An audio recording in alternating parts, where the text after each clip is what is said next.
Hello बच्चों, कैसे हैं आप सब। उम्मीद है कि अच्छे होंगे। देखिए, अभी हम पिछले टॉपिक में पॉलिनोमियल लेक्चर पढ़े थे, तो आगे जितने भी हम सब क्वेश्चन पढ़ेंगे तो उसमें एक टॉपिक फंसता है हमेशा वर्ड्स प्रॉब्लम में। क्या है वर्ड्स प्रॉब्लम में? देखिए, वर्ड्स प्रॉब्लम होता क्या है पहले समझते हैं। मान लीजिए हम कोई सेंटेंस लिखते हैं, age of Ram is twice of age of Sita. ठीक है, ध्यान दीजिएगा। तो अगर हमको ये वर्ड्स मतलब क्या बोलते हैं, ये सेंटेंस है और ये मैथ में है, तो हमको क्या करना है, इसमें रिलेशन देना है। ध्यान दीजिएगा, रिलेशन में कुछ चीजें होंगी जो मैं बताऊंगा, ठीक है ना। तो अभी इसको ध्यान दीजिएगा कि जैसे मैंने इसमें लिखा, अगर मान लिया गया राम का एज जो है x है और सीता की जो एज है y है, ठीक है, ध्यान दीजिए। और ध्यान दीजिएगा, हमेशा मैथमेटिक्स में इज जो होगा बेटा वो इक्वल होगा। क्या होगा बेटा? हमेशा इक्वल होता है। तो देखिए, age of Ram is twice of age of Sita. और देखिए, मैथ में ऑफ का मतलब क्या होता है? मल्टीप्लाई। बॉड मास में आपने पढ़ा होगा, क्या होता है बेटा? मल्टीप्लाई। ठीक है, तो देखिए हम इसी रिलेशन से बनाएंगे। तो देखिए हम क्या लिखेंगे, एज ऑफ राम, राम को हमने मान लिया x, क्या मान लिया, ठीक है। अगर मैं ऐसे लिख दूं, age of Ram is equal to twice. Twice का मतलब क्या होता है बेटा? Two time. क्या होता है? Two time. तो मैंने क्या, टू टाइम और क्या है, एज ऑफ सीता जो कि y है। ध्यान दीजिएगा, अब हमने चूंकि x राम के एज को x मान लिया है, तो एज ऑफ राम नहीं लिखना है, खाली डायरेक्ट क्या लिख देना है, age x equal to two. और ऑफ का मतलब होता है मल्टीप्लाई, और ये होता है y, जो कि हमारा डायरेक्ट रिलेशन बन जाएगा x इक्वल टू टू। ठीक है, ध्यान दीजिए। तो आपको कंसिडरेशन पहले सही करना है कि क्या कंसिडरेशन कैसे किया जाए जिससे हमको रिलेशन बैठ जाए, ठीक है ना। तो देखिए, यही वर्ड्स प्रॉब्लम में सबसे बड़ा प्रॉब्लम होता है। देखिए, अब हमने यहाँ वेरिएबल के टर्म में भी देखा है रिलेशन बिटवीन वेरिएबल्स। तो देखिए हमने इसको क्या किया, जो भी रिलेशन दिया गया उसको वेरिएबल के टर्म में मानकर हमने रिलेशन बैठा दिया। ठीक है, तो ध्यान दीजिएगा, आपको ये टॉपिक इतना इंपॉर्टेंट है कि समझ लीजिए कि मैं क्या बताऊं, आप एक सिंपल मैथ लिख दूं, 4 + 6 = 10 कर सकते हैं, ठीक है। लेकिन अगर मैं इसी को वर्ड्स प्रॉब्लम में करें तो लिखेंगे एड 4 with 6, ठीक है, तो ये सही है। लेकिन जब वेरिएबल के टर्म में माना जाएगा तो फिर आप करने में कठिनाई होगी, ठीक है। तो मैं आज ऐसा कुछ बताने वाला हूं जिससे कि आपको पूरा रिलेशन में क्या हो जाए, पूरी तरह से कंफर्मेशन हो जाए, ठीक है। तो इसको हम फिर से करेंगे क्वेश्चनों की द्वारा, ठीक है। तो क्वेश्चन आप ध्यान से पढ़िएगा और उसको रिलेशन में बैठाने की कोशिश करिएगा, ठीक। तो देखिए बच्चों, अब हमारे पास 6 प्रॉब्लम मैंने लिखा है। तो इन 6 प्रॉब्लमों के को देखते हैं वर्ड्स में बदलने के लिए, कि जैसे क्या होगा, एक रिलेशन दिया है और इसको वर्ड्स में कैसे बदला जाए। और क्वेश्चन में क्या होगा, कोई वर्ड्स दिया होगा और उसमें क्या करना है, हमको रिलेशन में बदलना होता है, ठीक है। बस इतना आप बदल लेंगे तो आपको करना आसानी पड़ जाएगा। तो आपको सबसे पहले ये कंडीशन ध्यान देना है, ठीक है। तो देखिए, जैसे पहला क्वेश्चन में बेटा लिखा है x इक्वल टू y + 3। ध्यान दीजिएगा, वर्ड्स प्रॉब्लम के समय जब वहां क्वेश्चन में आता है तो x इक्वल टू y + 3 नहीं लिखा होता है। क्या लिखा गया इसके बाद में हम देखेंगे, x जो है बराबर है, इक्वल टू है किसके, y क्या है, उसमें 3 जोड़ा गया है, ठीक है, y में 3 जोड़ा गया है। ध्यान दीजिएगा, लेकिन अब एक जनरल जो मैं बताऊंगा, ध्यान दीजिएगा, वर्ड्स प्रॉब्लम में लगभग वही आने हैं और कहीं नहीं आता है, ठीक है। ध्यान दीजिए, जब कभी भी कोई वेरिएबल है, इसमें वेरिएबल जोड़ा जाए तो इसको बोलते हैं सम या फिर एडिशन ऑफ कौन कौन है, y एंड z, ठीक है। लेकिन किसी वेरिएबल में कोई कांस्टेंट जोड़ा जाए, ध्यान दीजिएगा, तो हमेशा क्या करेगा ये बेटा, मोर हो जाएगा। क्या हो जाएगा? ज्यादा हो जाएगा, y से 3 ज्यादा। क्या है बेटा? y से कितना ज्यादा? नंबर में 3 ज्यादा। और यहीं पे अगर कम रहे तो उसे लेस बोला जाएगा, ठीक है। जैसे मैंने लिखा, इसे लिखूंगा 3 more than y, और यहाँ पे क्या होगा बेटा, 3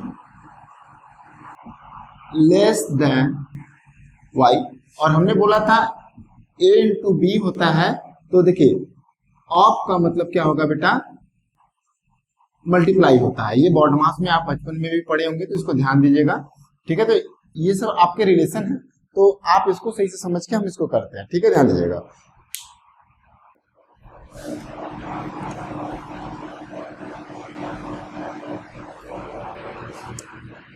अब हम क्वेश्चन नंबर 1 की तरफ बढ़ते हैं, ठीक है। क्वेश्चन नंबर 1 में क्या है, क्वेश्चन नंबर 1 में देखा गया, तो हमने देखा x क्या है, इक्वल टू, यानी हम लिख देंगे x इज, क्या है बेटा, x इज। अब मैंने कहा देखिए y में क्या जोड़ा गया, कोई कांस्टेंट जोड़ा गया है, और तो कितना है, प्लस है, तो यानी मोर हो गया। मैंने लिखा x इज 3 मोर देन, क्या है बेटा, y। ध्यान दीजिए ये पहला रिलेशन है, x is 3 more then y, ठीक है। दूसरा होगा, अब ध्यान दीजिए यहाँ पे x है, इक्वल टू है, तो पहले हम लिख देंगे x इज। अब ध्यान दीजिए सबसे पहले यहाँ नहीं, पहले हमको ये देखना है कि कितना ज्यादा है। ये 2y है, तो इसको 2 टाइम ऑफ y बोल देंगे, ट्वाइस ऑफ y बोल देंगे, लेकिन अभी यहाँ पे देखना है, तो हम इसको लिख देंगे 3 मोर देन। अब देखिए y है कि 2y है, वो 2y है, तो क्या लिख देंगे हम, ध्यान दीजिएगा। इसके बाद से आप लिख सकते थे 2 time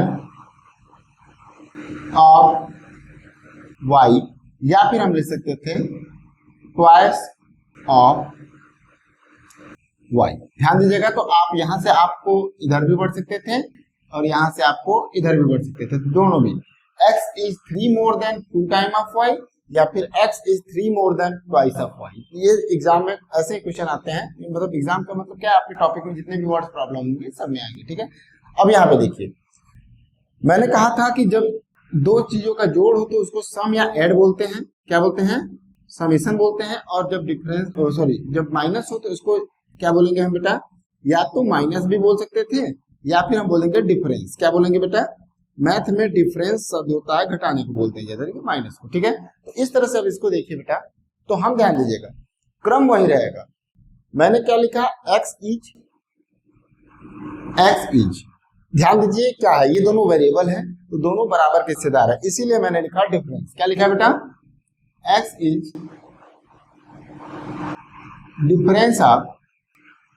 difference of y and z, ठीक है, ये हो सकता था। या फिर हम लिख देंगे x इज इक्वल टू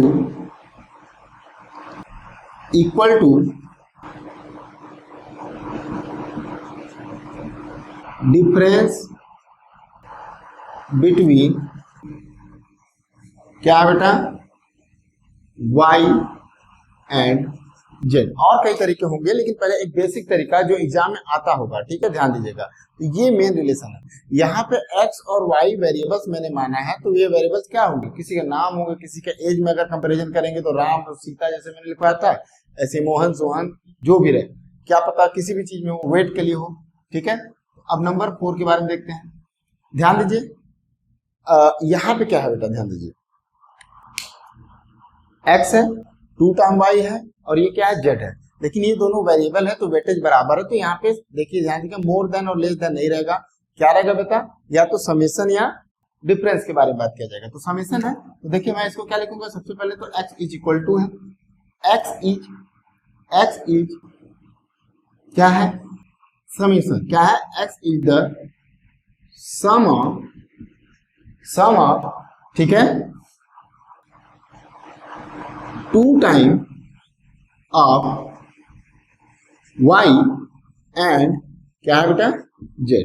ध्यान दीजिएगा, x is the sum of 2 time of y and z। यहाँ पे सम हो सकता है, समेशन हो सकता है, या ऐड हो सकता है, ठीक है। तो यहाँ पे ध्यान दीजिएगा, तो सम का मतलब तो कुछ खास है, जोड़ना है, ठीक है। ऐड का मतलब भी जोड़ना होगा, और समेशन का मतलब भी क्या होगा, जोड़ना होगा। अब हम क्वेश्चन नंबर 5 की तरफ बढ़ते हैं। देखिए 5 में क्या लिखे बेटा, यही चीज है, बस खाली इसमें क्या है, सम की जगह क्या हो जाएगा, डिफरेंस हो जाएगा। क्या हो जाएगा, x इज का मतलब क्या होता है, इक्वल टू, ये रिमेंबर करिएगा, द डिफरेंस, क्या है बेटा, डिफरेंस ऑफ क्या है, two times of Y and Z. Okay, देखिए x is the difference of two time of y and z। अब ध्यान दीजिएगा, मैं छठे क्वेश्चन की तरफ बढ़ते हैं। छठे क्वेश्चन को आप सही से ध्यान से देखिए।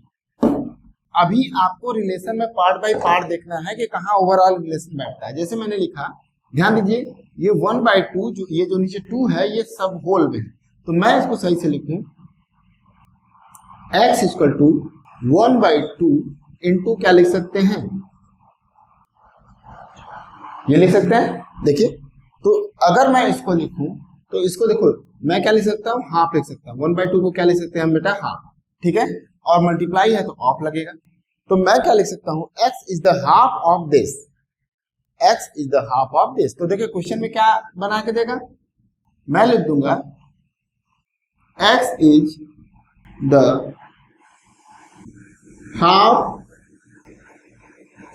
ऑफ, फिर यहां से आप आ जाएगा difference of the two times of y and z, half of difference of to times of y and z, ठीक है। तो देखिए वर्ड्स प्रॉब्लम बहुत बड़े कठिनाई नहीं होते हैं, आपको खाली सेंटेंस में मतलब समझना है। अच्छा, मैं हिंदी में भी बता दूं, देखिए यहाँ पे क्या है बेटा, जो x है y से 3 ज्यादा है। देखिए x जो है y से 3 ज्यादा है, मैंने इसी को इंग्लिश में लिखा है। और यहाँ पे क्या है, x दोगुना y के दोगुने से 3 ज्यादा है। और यहाँ पे क्या है, x जो है y और z के अंतर के बराबर है। यहाँ पे क्या है, x जो है y के दोगुने और z का जोड़ है, या फिर मैं बोलूंगा x जो है जोड़ है किसका, y के दोगुने तथा z का। और यहाँ पे मैं लिखूंगा तो x है y के दोगुने में से z को क्या किया गया, घटाया गया। यहाँ पे क्या किया गया, x जो है जो ऊपर वाला टर्म है उसका आधा किया गया, ठीक है। तो ध्यान दीजिएगा, तो ये चीजें आप भूलिएगा नहीं, ठीक है ना। कभी भी कोई भी रिलेशन आएगा तो कुछ ऐसे ही आने वाले हैं, ठीक है। चलिए अब हम और देखते हैं। चलिए देखिए बच्चों, अब हम कुछ और प्रॉब्लम को लेकर आए हैं। तो कुछ पावर के फॉर्म में, कहीं परसेंटेज होगा, रेशियोज के फॉर्म में हम इस सबको एक साथ जोड़ते हैं। देखिए कहाँ तक रिलेशन बैठता है। जैसे मैं पहले क्वेश्चन के बारे में बात करूं तो इसमें क्या लिखा गया बेटा, एक्स स्क्वायर है, एक्स स्क्वायर, तो आपको एक्स स्क्वायर नहीं, आप सीधे होता है स्क्वायर ऑफ एक्स, क्या है बेटा। तो देखिए इसमें पहला में क्या हो जाएगा, square of x is 3 more then y। ध्यान दीजिए, square of x is 3 more then y, ठीक है।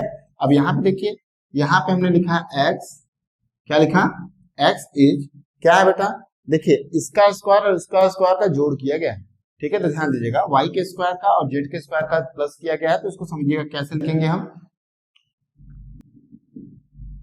x is the sum of square of y and square of z। ध्यान दीजिएगा बेटा, यहाँ पे अभी मैंने इस टॉपिक को दिया है, यहाँ पे बहुत इंपॉर्टेंट था, square of y and square of z English में लिखना जरूरी है। अगर मैं यहाँ पे लिख देता square of y and z, तो यहाँ पे रिलेशन बदल जाता है, इसको ध्यान दीजिएगा। यहाँ पे स्क्वायर खाली किसका किया गया है, y का किया गया, और यहाँ पे देखिए स्क्वायर ऑफ y और स्क्वायर ऑफ z किया गया है। इसका रिलेशन तो ये है, ठीक है। लेकिन इसका रिलेशन क्या होगा बेटा, स्क्वायर ऑफ y और ये अगर मान लीजिए जोड़ना है तो ये क्या हो जाएगा, z। ध्यान दीजिएगा, ये छोटे छोटे रिलेशन है जिसमें बहुत अंतर होने वाले हैं, ठीक है। तो वर्ड प्रॉब्लम में आपको इन सब चीजों का ध्यान देना होगा, ठीक है। अब हम अगले क्वेश्चन की तरफ बढ़ते हैं। क्या लिखा है, x इज लिखा है, देखिए 3 मोर देन, पहली बात तो याद रखिएगा ये वेरिएबल का टर्म्स है और ये कांस्टेंट है, तो कांस्टेंट को ज्यादा या कम के बारे में बोला जाएगा, ठीक है। तो देखिए यहाँ पे क्या लिख देंगे हम तीसरी पे, x इज क्या है बेटा, 3 मोर देन क्या है, अब देखिए 1/2 मतलब हाफ है, क्या है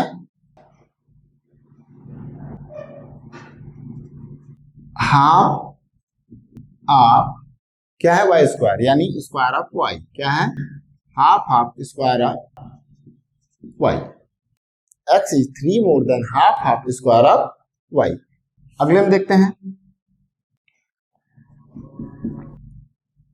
यहां पे क्या होगा, देखिए 3/2 है, x है और x टू द पावर 5 है, तो हम इस तरह से क्या लिखेंगे, यहाँ पे x इज क्या लिखेंगे बेटा 3/2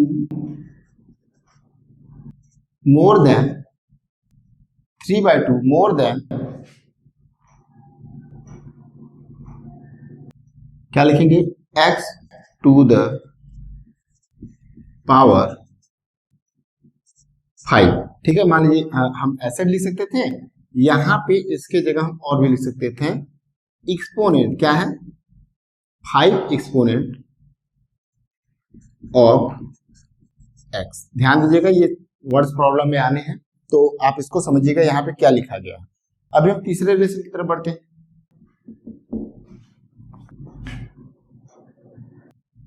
क्या लिखा है बेटा, x is the summation of, क्योंकि देखिए दोनों वेरिएबल है तो हम क्या लिख देंगे x is the sum of, x is the sum of किसका किसका बेटा 2/3 वाई स्क्वायर है, तो ध्यान दीजिएगा मैं ऐसे भी लिख सकता हूं 2/3 of square of Y and Z. देखिए x क्या है समेशन है, दोनों का जोड़ है, किसका किसका 2/3 ऑफ वाई स्क्वायर और क्या है z का 2/3 of square of y and z। तो ये ध्यान दीजिएगा, बहुत इंपॉर्टेंट है इसके लिए। अब इसके बाद अगला क्वेश्चन देख लेते हैं। तो इसमें क्या है बेटा, फिर देखिए क्या ये दोनों टर्म वेरिएबल्स वाले हैं, हाँ है, इसमें y है और इसमें क्या है z है, तो यहाँ पे क्या आएगा सम या डिफरेंस आएंगे, तो प्लस है तो सम कर देंगे। तो अब हम क्या लिखते हैं इसमें, क्या होगा x is the sum of किसका किसका बेटा 30% ऑफ y एंड क्या है बेटा 2/3 क्या है 2/3 ऑफ z। ओके, देखिए यहाँ पे ज्यादा कठिनाई नहीं है, अभी तुमने प्लस के बारे में बात किया, अभी मल्टीप्लाई और डिवाइड के बारे में भी कुछ देखते हैं क्वेश्चन। तो चलिए हम एग्जांपल के जरिए उसको भी देखते हैं। देखिए बच्चों, अब हमको क्या करना है, कुछ ऐसे तरह के प्रॉब्लम को हम देखते हैं, ठीक है, तो जिसमें मल्टीप्लाई और डिवाइड साथ में दिए हो तो उसके बारे में देखते हैं। जैसे पहला क्या है बेटा, देखिए आपको मल्टीप्लाई जो होता है, मल्टीप्लाई को आप प्रोडक्ट भी जानते हो, क्या जानते हो प्रोडक्ट भी जानते हो, और डिवाइड जो होते हैं,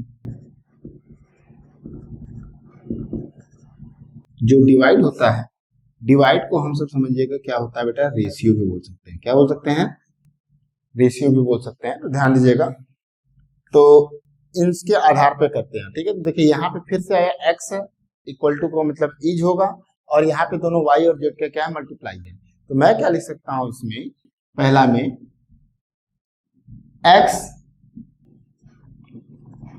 इज द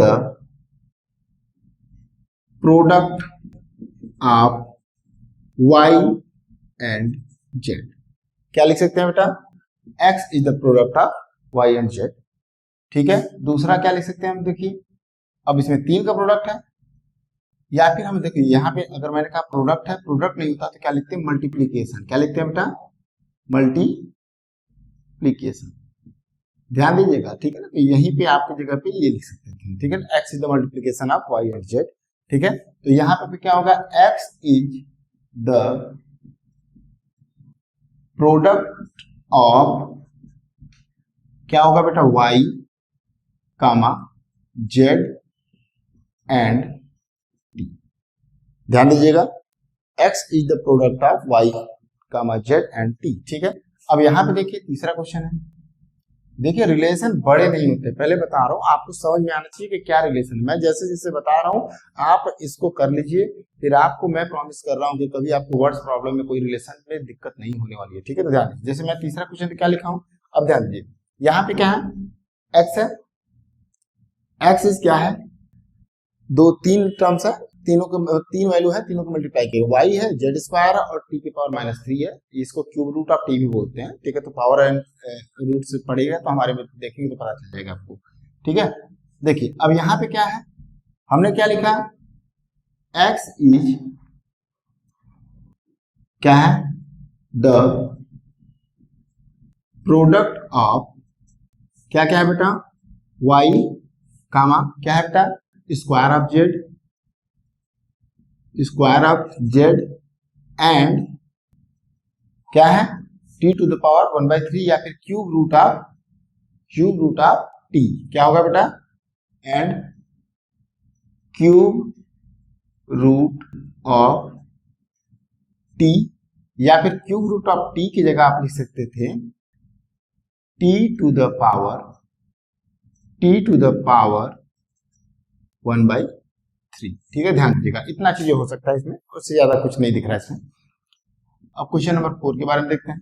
यहाँ पे क्या डिवाइड है, तो डिवाइड को आप लिखने के लिए कैसे लिख सकते हैं देखते हैं। पहला देखते हैं, x is the ratio of क्या होगा, y एंड z। देखिए रेशियो में ध्यान दीजिएगा, न्यूमरेटर में जो पहला आएगा वो न्यूमरेटर में और दूसरा क्या है, डिनोमिनेटर में होगा। देखिए y न्यूमरेटर में, इसलिए हमने आपके बाद पहला लिखा और z को नीचे लिख दिया। ठीक है, अब चौथा देखते हैं। देखिए अब यहाँ पे फिर डिवाइड है, लेकिन किसका, इनके एडिशन का और इनके एडिशन का डिवाइड है। ठीक है, तो ध्यान दीजिएगा, तो रेशियो होगा लेकिन किसका, पहले इसको लिखेंगे और फिर दूसरे नंबर पे, जैसे इसमें ऊपर y था पहले नंबर पे और यहाँ पे दूसरे पे z था, तो इसी प्रकार से अब यहाँ पे ऊपर एक टर्म्स है पूरे और ऊपर नीचे एक टर्म्स है पॉलिनोमियल से। ठीक है, तो देखिए कैसे हम लिखेंगे, क्या लिखेंगे, x इज द रेशियो, अच्छा हाँ, रेशियो की जगह आप डिवीजन भी लिख सकते हो, क्या लिख सकते हो बेटा, डिवीजन भी लिख सकते हो। ठीक है, ध्यान दीजिएगा, तो x is the ratio of, अब देखिए ऊपर वाले टर्म को क्या पढ़ेंगे, इन तीनों का जोड़ है, क्या है बेटा, इन तीनों का जोड़ है, ratio of sum of x y and z। ठीक है ना, ratio of sum of x y and z। अब यहां पे फिर से लिख देंगे एंड, क्या लिख देंगे, एंड फिर किसका नीचे, x एंड y। ध्यान दीजिएगा, तो यहाँ पे आपको समझना होगा, मार एंड चल रहा है, तो एंड आपको समझने के लिए सेंटेंस को सही से दिखाना है। क्या लिखाना है, x is the ratio of sum of x and y and z and x and y। ठीक है, ध्यान दीजिएगा, तो आपको ये समझना होगा, सॉरी x एंड y यहाँ पे नहीं होगा, नीचे भी सम है, तो क्या लिखे, and sum of x and y। यहाँ पे गलती हो जाती है अभी, तो इसको ध्यान दीजिएगा। ठीक है ना, तो ये बहुत इंपॉर्टेंट है बेटा आपको, तो शायद इससे ज्यादा क्वेश्चन नहीं होता है, तो हम कुछ एग्जांपल के जरिए देखते हैं रिलेशन को। ठीक है ना, देखिए बच्चों, हमारे पास एक क्वेश्चन है, अ मैन इज क्या है, 24 year older than his son. ठीक है, तो देखिए पहला हमारा रिलेशन यहीं पे देख रहा है, मैन का एज और उसके सन की एज में रिलेशन है, ये क्या है, कौन ज्यादा है, मैन इज इतना ओल्डर है, इतना बूढ़ा है उनसे, मतलब इससे इतना ज्यादा है, तो समझिएगा। तो पहले हमको रिलेशन में मानना होगा, लेट एज ऑफ मैन क्या है, x और एज ऑफ सन कितना है, y मान लिया गया। ठीक है, तो एज ऑफ मैन x और एज ऑफ सन y।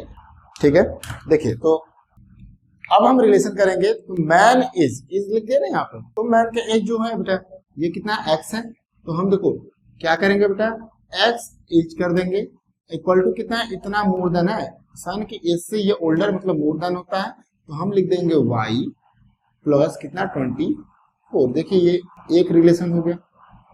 ठीक है, और हमने पॉलिनोमियल के अभी देखिए हम सब आगे जाके लीनियर इक्वेशन और क्वाड्रेटिक इक्वेशन सॉल्व करने वाले हैं, तो आप उसमें बहुत डिटेल तरीके से पढ़ेंगे कि किसकी वैल्यू कैसे निकाली जाती है, ठीक है ना।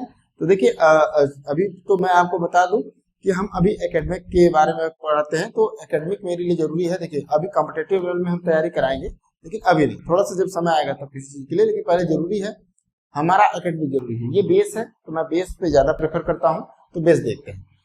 अब लिखा है इन 2 ईयर, क्या लिखा है 2 वर्षों में, यानी 2 वर्षों के बारे में बात किया गया। तो बेटा क्या 2 वर्षों में देखा गया तो दोनों के एज में क्या होगा, जैसे मान लीजिए ये क्या है प्रेजेंट एज, ये क्या है, अगर ये प्रेजेंट एज है तो अब 2 साल बाद तो क्या होगा बेटा, आफ्टर 2 ईयर, आफ्टर 2 ईयर 2 साल बाद क्या होगा, दोनों के प्रेजेंट एज में 2-2 साल जुड़ जाएंगे, तो एज ऑफ मैन क्या हो जाएगा x+2 और एज ऑफ सन क्या हो जाएगा y+2।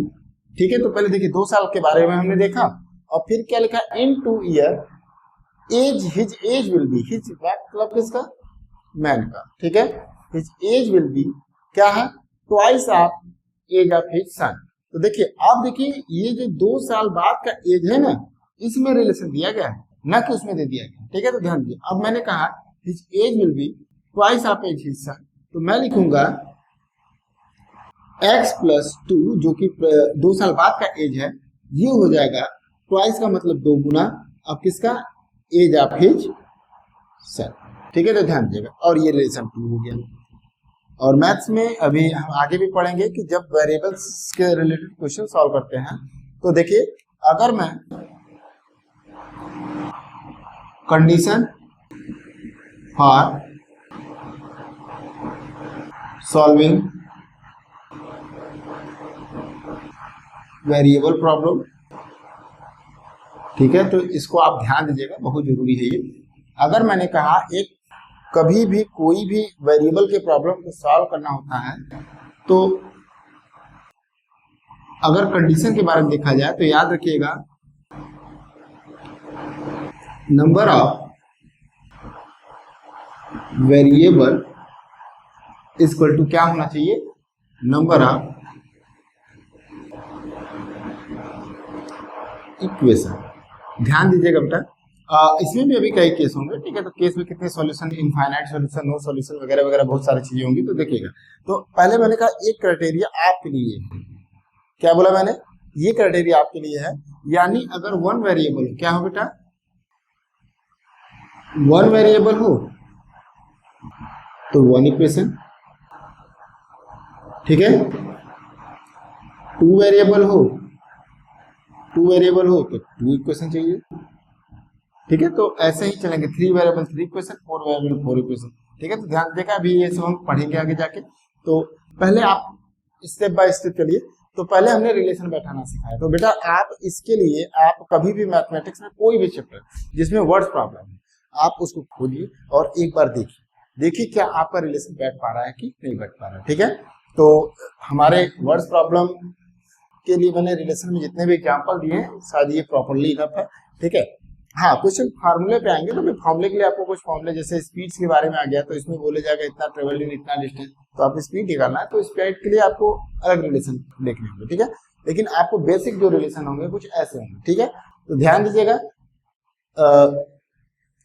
आप अपने एक्सरसाइज से क्वेश्चन को क्या करिए, अटेम्प्ट करिए, ठीक है ना। और नहीं आ रहा है तो हम पे कमेंट करिए कि देखिए सर हमको ये प्रॉब्लम रिलेशन में नहीं आ रहा, ठीक है, तो हम उसका जरूर जवाब देंगे, ठीक है। तो इससे के साथ हम अपने क्लास को विदा करते हैं, ठीक है। तो धन्यवाद, और प्लीज हमारे चैनल को लाइक, सब्सक्राइब और शेयर करना ना भूलें, ठीक है, धन्यवाद।